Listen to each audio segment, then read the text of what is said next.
Welcome everybody, my name is Karan Singh. आज की इस वीडियो में हम डिस्कस करेंगे भारत को भुखमरी और गरीबी से बाहर निकालने वाले भारत के प्रधानमंत्री। जी हाँ, भारत को भुखमरी और गरीबी से बाहर निकालने वाले भारत के प्रधानमंत्री डॉक्टर मनमोहन सिंह का आज जन्मदिन है। आज उनके जन्मदिन पे जानते हैं कि उन्होंने देश के लिए क्या किया था और वो भारत के सबसे ज़्यादा पढ़े लिखे प्रधानमंत्री भी थे। आज उनके बारे में डिटेल में जानेंगे। पंडित जवाहरलाल नेहरू के बाद भी भारत के ऐसे प्रधानमंत्री हैं जो लगातार 10 साल तक पीएम पद पर रहे।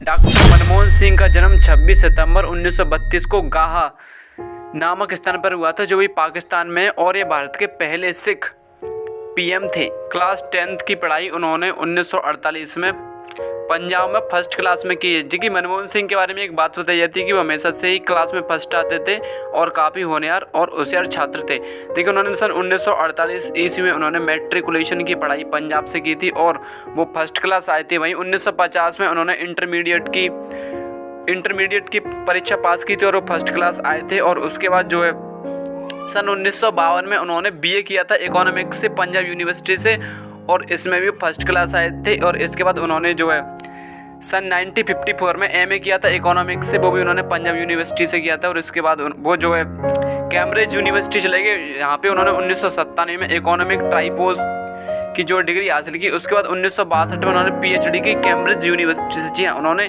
कैम्ब्रिज यूनिवर्सिटी से पीएचडी की और उन्होंने उनका जो टॉपिक था इंडिया एक्सपोर्ट्स ट्रेंड और prospect for self sustained growth. जी हाँ, वो एक अच्छे अर्थशास्त्री माने जाते हैं। और इसी कारण से जो उन्होंने सन 1991 में जब मनमोहन सिंह को जो है फाइनेंस मिनिस्टर बना गया, तो उनके ऊपर जब देश काफ़ी गरीबी और भुखमरी से गुजर रहा था, लेकिन मनमोहन सिंह के बारे में कहा जाता था कि ये और भारत को ऐसी स्थिति में ला देंगे कि ये मनमोहन सिंह जो है भारत को और गरीबी में ढकेल देंगे। लेकिन नहीं, इनके विपरीत डॉक्टर मनमोहन सिंह एक अच्छे पढ़े लिखे और काफ़ी ज़्यादा टैलेंटेड होने के कारण इन्होंने सन 1991 में इकोनॉमिक रिफॉर्म, जब इंडिया ने इकोनॉमिक रिफॉर्म किया, तो इन्होंने जो है काफ़ी ज़्यादा एक अच्छी स्ट्रेटेजी अपनाई और 1991 से जो भारत की ग्रोथ होना शुरू हो गया। और मात्र 5 से 6 साल में भारत की स्थिति इतनी ज़्यादा बेटर होने लगी कि भारत जो है काफ़ी ज़्यादा आगे निकलने लगा अपने आसपास के देशों से। और इसी कारण से जो मनमोहन सिंह को सन 2004 में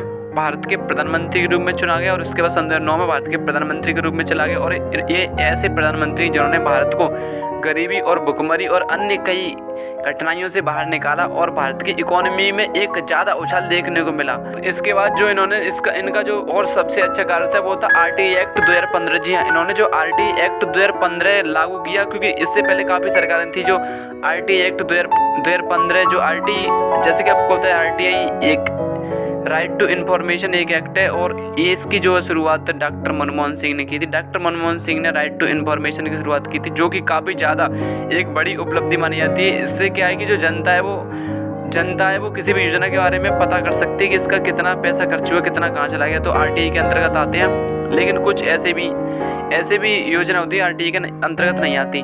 और इनका एक सबसे बड़ा काम था मनरेगा। इन्होंने 2006 में मनरेगा की शुरुआत की थी, जिससे क्या था कि जो ग्रामीण क्षेत्र में रहने वाले बेरोजगार लोग हैं उनको साल में कम से कम 100 दिन तक जो है काम मिलेगा। इन्होंने जो मनरेगा की शुरुआत की थी, जो कि देश के लिए काफ़ी ज़्यादा अच्छी साबित हुई थी। इसके बाद इन्होंने सिविल न्यूक्लियर डील 2007 जी, इन्होंने सिविल न्यूक्लियर डील 2007 में 7 की जो है काफ़ी ज़्यादा इन्होंने का वर्क था। इसका फूड सिक्योरिटी बिल 2013 इन्होंने